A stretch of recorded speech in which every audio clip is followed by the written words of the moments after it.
حکیم صاحب ایک اور صاحب نے پوچھا کہ ان کی جو بیٹی ہے اس کو ٹونسلز ہیں اور وہ 2 سال کی ہے اور اکثر بیمار رہتی ہے اور وہ چاہتے ہیں کہ اینٹی بایوٹک سے ان کی جان چھوٹ جائے، تو اس کے حوالے سے کچھ بتا دیں۔ یہ ٹونسل کے حوالے سے میں نے پہلے بھی بھائیوں نے بتایا ہے ویڈیوز میں.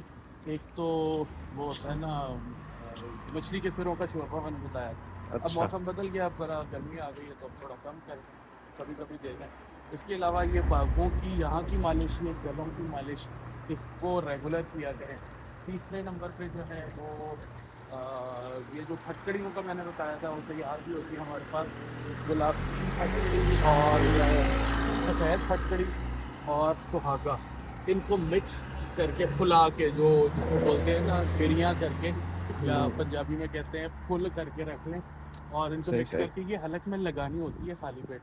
تو کیونکہ کھانے کے بعد لگائیں تو اسی لیے آنکھوں سے آنکھوں سے، تو صحیح اس سے صحیح جو ہے وہ کافی جلدی بہتر ہو جاتا ہے الحمدللہ. تو باقی یہ ہے کہ یہ مالش جو ہے یہ بظاہر چھوٹی لگتی ہے لیکن یہ بڑی بہت افیکٹو ہے اس لیے.